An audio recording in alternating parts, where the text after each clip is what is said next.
Ratan, thank you so much for joining us today. It's an honor to speak with you, and I know I speak for many here in the audience when I say that we've been looking forward to this for quite some time. Thank you, Charles. Yeah. I wanted to start at the beginning of your career. As the Dean mentioned, you were educated at Cornell as an architect and a structural engineer, and planned to spend the rest of your career in the United States. But you returned to India, starting on the shop floor, and I wonder what that was like as a young man returning from the United States to India. Well, quite frankly, it was as much a cultural shock. I'd been away for 10 years, and things had changed, and yet they had not changed, and the difference was quite substantive. In addition to which, I didn't return to India to spend time on the shop floor, so I didn't really understand what was being done, and several times during that period of time, I thought of going back to the U.S. And pursuing my career as an architect. And you spent several years, as the Dean mentioned, moving around different parts of the Tata organization. Were you surprised when you got the call from your uncle in 1991 to be chairman of Tata? Yes, I was. Mainly because there were many contenders for, not many, a handful of contenders for that position from his own team of people. And it happened very suddenly, and you begin to feel that a leader, he was there for 50 plus years as chairman, and you start to believe that somebody's immortal and that he's going to be there perpetually. So when he calls you in and says this is what he wants to do, it shakes you up, and suddenly you feel all alone. Right. And you faced quite a formidable challenge, as the Dean mentioned. When you took over as CEO, the organization Tata was large and sprawling with independent business heads that regarded their own business as their own personal fiefdoms, didn't necessarily play together well. And you were in an economy that was changing rapidly. And your uncle was considered a titan of Indian business and very large shoes for a young CEO to fill. How did you go about establishing your credibility as a leader in those early days? I had two problems. One were the actual market problems of a large business house that had operated very traditionally, and the other was internal to the company of several titans, if you might, who didn't want any change to take place, and I guess a certain amount of resentment also. So the first 5 years were akin to Clint Eastwood, if you might, which tended to be filled with trying to get these elderly, very prominent people out of the way. It was not done with bullets. It was done with persuasion and I'm sorry to say, with money. So the first 5 years were spent in creating an environment where change was possible. And then I've been blessed with an organization that has been displaying considerable spirit in wanting to make a change. And many things that we did had not been done before, but I was always pleased to see that the response from the organization was tremendous. Without that, it could not have been done. And one of the things that many of us here as students, we study is the inertia of organizations in the face of change. How did you go to inspire the leaders and frontline staff to believe in the vision that you set out and some of the changes that you wish to implement? That was difficult, and then to some extent, I would have to humbly say that I failed. One of the first promises I made publicly was that we'd rationalize the group and reduce the number of businesses and reduce the number of companies.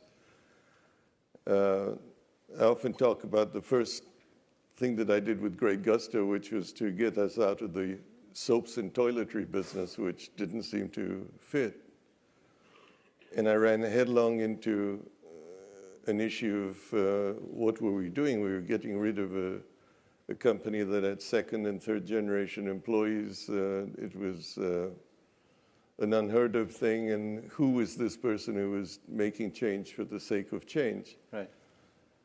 And I got attacked from all quarters. The media attacked me, the stock market attacked me, and of course there was a resentment from within the company as to which company would follow now after this.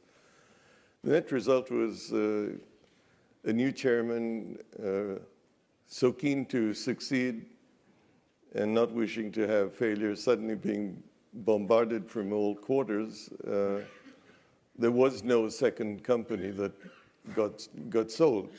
Right. And I put my tail between my legs and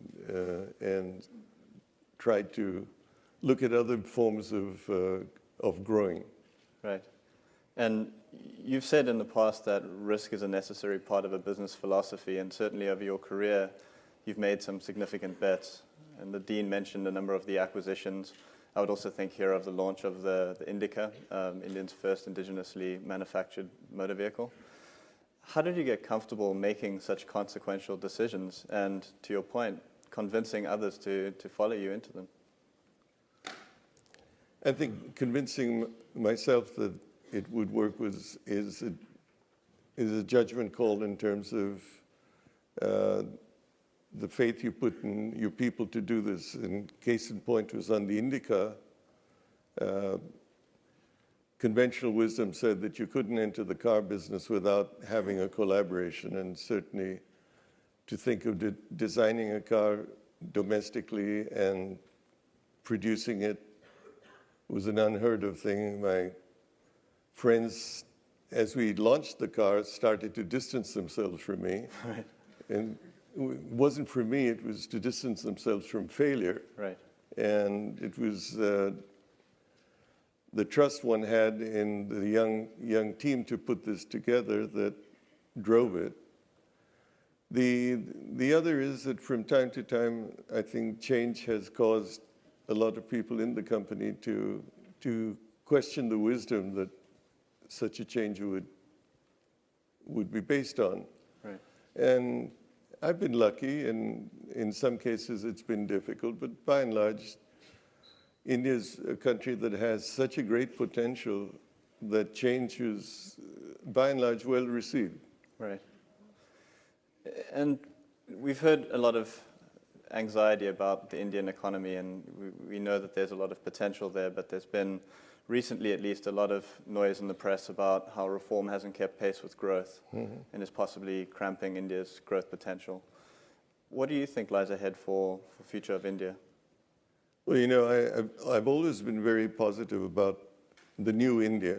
Right. And I've been saddened by the fact that after several years of very progressive growth, there's been a stumbling activity that has been a country driven by accusations of corruption, not wrong, rightly so, crony capitalism, and a government that has withdrawn its pace of growth. Right. At the same time, I feel that has bottomed out, and we're on a path again to grow. But we've got to rebuild. We've gone from an 8% plus growth rate down to sub 5 briefly. Right. We will grow back to the growth rate we had. We will need to control inflation, but I think India will, once again, the same spirit of the people will make it happen. Right. And one of the things that you mentioned that's often remarked about by India, and for that matter, a number of emerging markets, is this phenomenon of crony capitalism. And you've spoken in the past about how you value personal integrity, both in your own leadership, but also in the leaders you admire. Have you ever faced an opportunity which you had to turn down for ethical reasons or for the ethical consequences of that decision? Several instances where that would be so. I think perhaps The most visible one was when we wanted to form an airline. Oddly enough, we were asked to form an airline by the then Prime Minister. But vested interests made sure that we didn't form an airline through three successive Prime Ministers. And that was the most visible of the thing, which we walked away from because we could have probably had it by succumbing to subjective issues of bribery or corruption, and we walked away from it. Right. Well, airline would have been something we really wanted to do. We pioneered aviation in the turn of the century, Right. and it was emotionally something that we would have liked very much to be in again. Right. I know both you and your uncle JRD were both aviation enthusiasts, so Yes, I can imagine the disappointment that you must have felt. One of the hallmarks of your tenure as CEO has in fact been the move away from India and transforming Tata from an Indian business into a true multinational. What's prompted the move abroad, and what were some of the biggest challenges you faced in doing so? To a great extent, it was the issue of having the need to grow and a need to take a view that you'd grown in India in some cases. We had a fairly substantial market share, and that as a group we ought to look beyond the shores of India to another economic cycle in which we would operate. Now that has its pluses and minuses. We didn't ever foresee that Europe would go through the downturn it did, Right. and that was where our major investments lay. So it was a quest for growth and changing the ground rules to say that we could grow by acquisitions, which earlier we had never done. Right. The international expansion, though, was not without some controversy. And aside from the economic rationale, there was also emotional consequences. And I'm thinking here of the acquisition of Tetley Tea. Yeah. The idea of a beloved British tea brand being bought by an Indian company must have stirred some hearts in England. And if they did, it was quite quiet and dignified. The more vocal one was the more vocal one was when Jaguar and Land Rover got acquired. Right. And that was far more emotional and far more visible. Different reactions from different quarters. Some concern that an Indian company was going to take over vaulted two very venerable brands. What were they going to do with it? Yeah. Ford had not been able to make a profit with them. So what was this Indian company that had no experience in the premium car segment do with such a company? Concerned by the workers that we were going to close down plants and move them to India, and a general feeling that in England that another British brand was gone. Right. Quite frankly, all we did after we got involved was to tell the management of the company to make their own destiny, that we'd support them in terms of what they wanted to do. And of course, the marketplace has been very conducive to what we have done. Right. So I think the Jaguar Land Rover thing was much more fiery than the tea. And there's gulped very quietly and, as I said, in a very dignified way. No doubt the British stiff upper lip was what they applied Yes. there. One of the remarkable aspects of Tata is its sheer complexity. It strikes me as being an enormously difficult challenge to be able to manage this company day to day. You have, as the Dean mentioned, almost 500,000 employees worldwide, over 100 operating companies, 36 of which are publicly listed. Dominic Barton of McKinsey, when he was here this week, spoke about great leaders needing to have both a microscope and a telescope. That is, an ability to focus on the fine details where they really count, but also to see the larger picture and see the secular trends transforming their markets. How did you go about managing Tata day to day and balance that need for a micro and a macro perspective? I think by and large, all our companies have had strong CEOs that have run the businesses, and the only thing I would say is that I've had a funny type of role where you sit apart looking at the overall company on a strategic basis, and then when there's a problem, you go into the company much more than may happen elsewhere in the world, where you find yourself playing the same role as the CEO in terms of either firefighting or moving a company in another direction, and then move back again into a macro position where you're looking at the company or the group in its broader sense. Right. So exactly what you've said is inadvertently has been what has been done. And how did you make sure that you had the information you needed to make the decisions?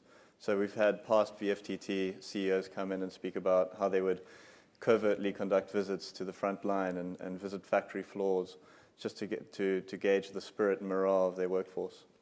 I think that's an absolute given. The worst thing that can happen is to determine where the company is going through the eyes or the mouth of one person, i.e. the CEO. Right. Far more is gained by walking on the shop floor and talking to the people and trying to communicate. One of my weaknesses has been, I think, I've never communicated enough or adequately with our people, partly because I'm a shy person, and secondly, because I didn't realize the importance of communication. But I think communication with the employees is an exceedingly important function that any company chairman has to do and be visible in that sense. Did you ever have to overrule or disagree with decisions made by some of the leaders of your businesses based on information you were hearing from the front line? Yes, very much so. And that's usually quite an eye-opener because you have a trusted CEO and you find either inadvertently or consciously you're getting a colored picture of a situation. Right. Another one of the approaches that you took at Tata, which is a hallmark of your tenure, is the focus on the bottom of the pyramid consumer. And we all know the story of the Tata Nano, and a number of us visited your factory last year in Gujarat. And I know I was pleasantly surprised to find that I could fit quite comfortably inside. I'm glad you did. Well, I heard it was modeled after you, so someone of your stature needed to fit comfortably. But the Nano, as we spoke about before the interview, has also met with some challenges. And so I'm curious whether you're still as enthusiastic about the bottom of the pyramid market today, and what lessons you take from the Nano episode. Good question. The Indian market, the known consumer market's about 250 to 300 million people. If you take the base of the pyramid and look at developing products below that and into the segment of the market that's moving into that consuming area, the market size extends to 500 to 600 million people. That's a huge market, right. 300 of which you don't have products to address. So if you can think of how to reach that market, you have an exceedingly large potential market. And a case in point might be the cell phone industry in India. Right. When I grew up in school, you waited 7 to 10 years to get a telephone. There was a government incumbent company, or government monopoly that had limitations to refuse to grow. Rates were high. So apart from people like me, a little shopkeeper or a handcart puller, let's say, could never dream of having connectivity other than through a payphone. Today, with cell phones, it's bypassed all of that, and the handcart pusher can buy a prepaid SIM card and a low-cost phone, and he's connected. He has a number. He can be reached. He has an identity and it's self-esteem. Right. So you have cell phone subscribers that are maybe 600 million in India, and the fastest growing industry that the country has seen. So it has come because technology has made a phone available and it's no longer dependent on copper wires or optical fiber, and this has happened. Again, who would have thought 10 years ago that you would have 500 million telephone subscribers in India? So I think the potential of the Indian market is huge if you address yourself to that. I don't think the Nano adequately did that. And the lesson we learned is you can't do something on the basis of trying to sell it the same way as you would sell another car. We should have been selling it like one sold a scooter or a motorcycle. And instead of 2 wheels, give them 4 wheels and a safe form of family transport. So we've learned our lessons on that, and we will rectify that as we go forward. Right. So important profit motives, but also social consequences of really addressing that market. Yes. And Tata has a remarkable record of its involvement with philanthropic causes. And how do you view the role of organizations like Tata, and in particular the role of corporate social responsibility in addressing needs in society? Well, I think this transcends to personal life also. You've got a country with tremendous disparity of income. You've got very rich people on the one hand and abject poverty on the other. You have to be sensitive to the fact that this gap cannot continue to widen while there's a large discontented number of people who are looking at the inequities of the environment as they see it. For companies, therefore, I think there has to be a sensitivity to doing something in the communities around which you operate, and making an effort to raise the quality of life so that there's not envy and distaste for what was there, but the companies looked at in a more positive sense and in enhancing the quality of life of the people around them. We expend about 4% of our net profit in these rural development activities, and we do it ourselves.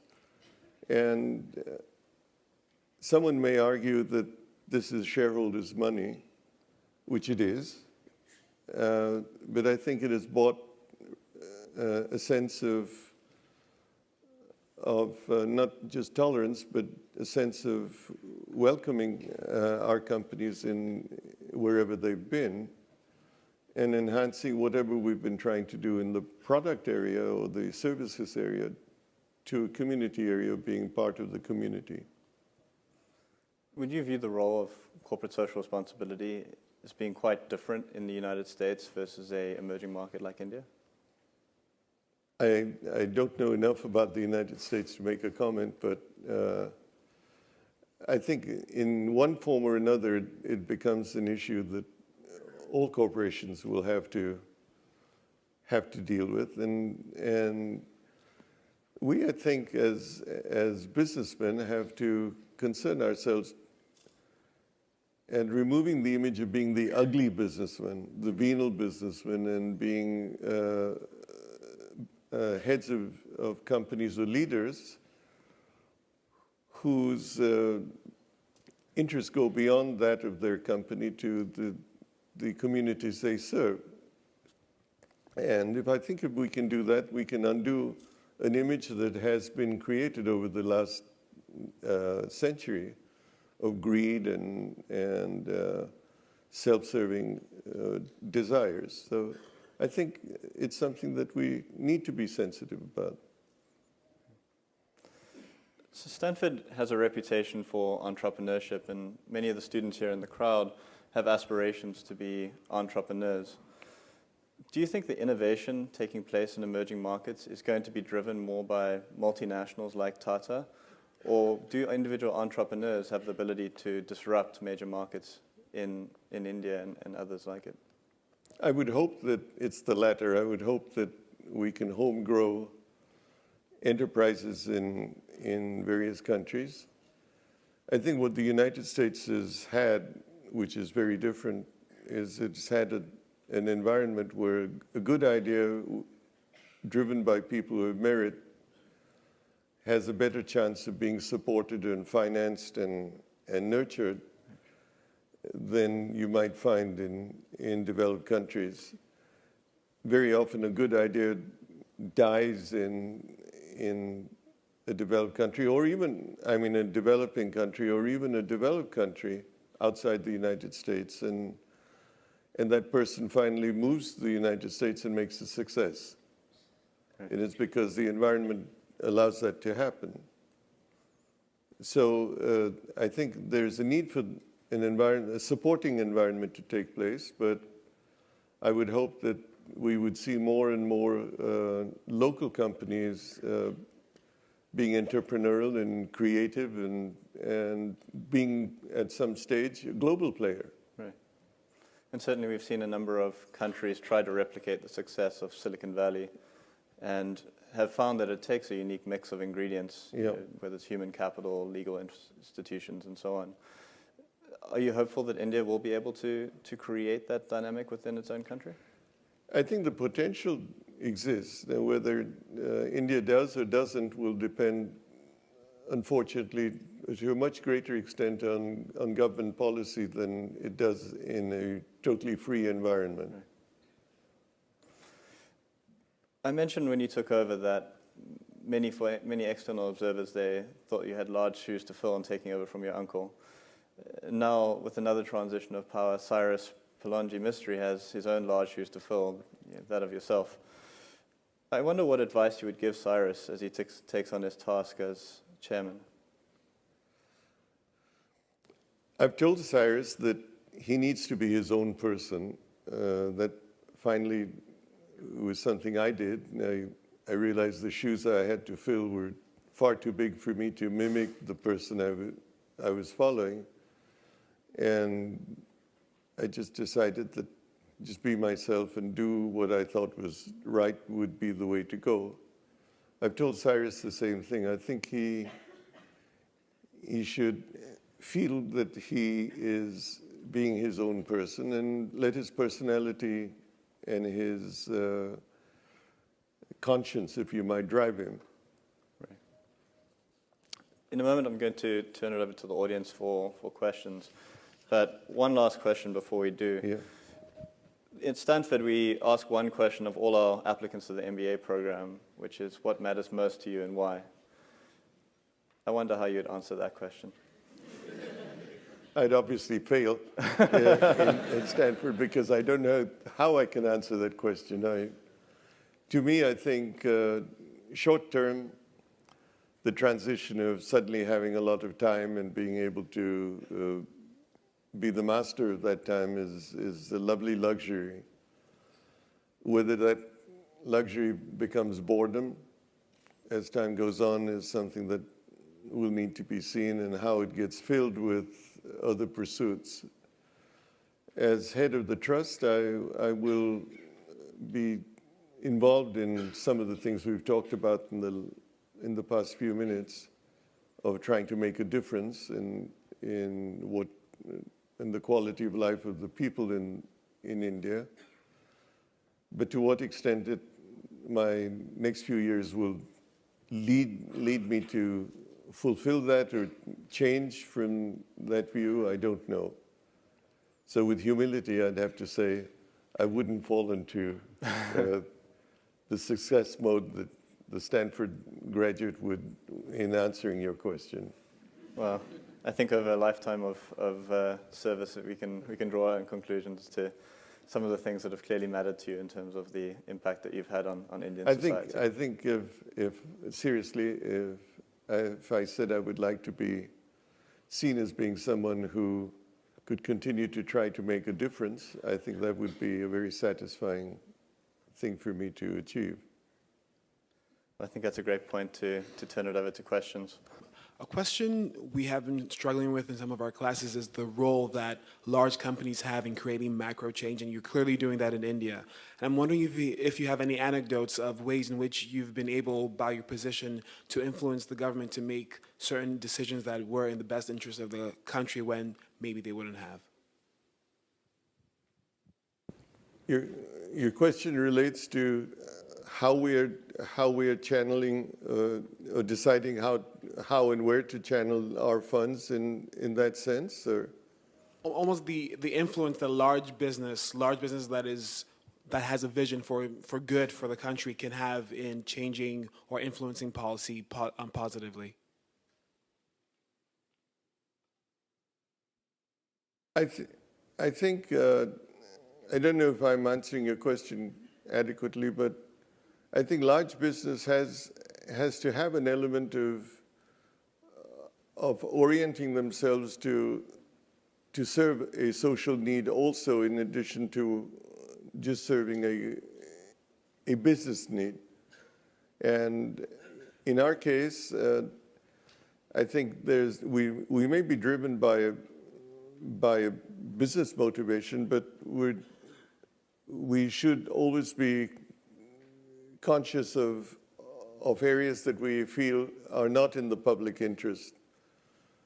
I'm now going into dangerous waters, but we withdrew from activities in the liquor business because we felt that this was an area that tended to be serving a consumer base that perhaps we didn't want to be in.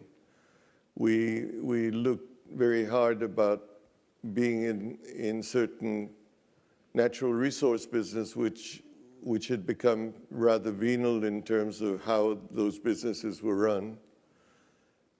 And I think similarly, we've entered businesses, maybe in a small way, which have been what we consider to be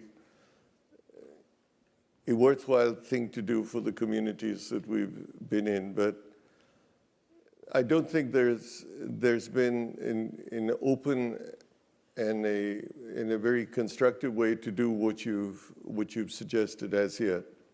Thank you, Charles. Thanks.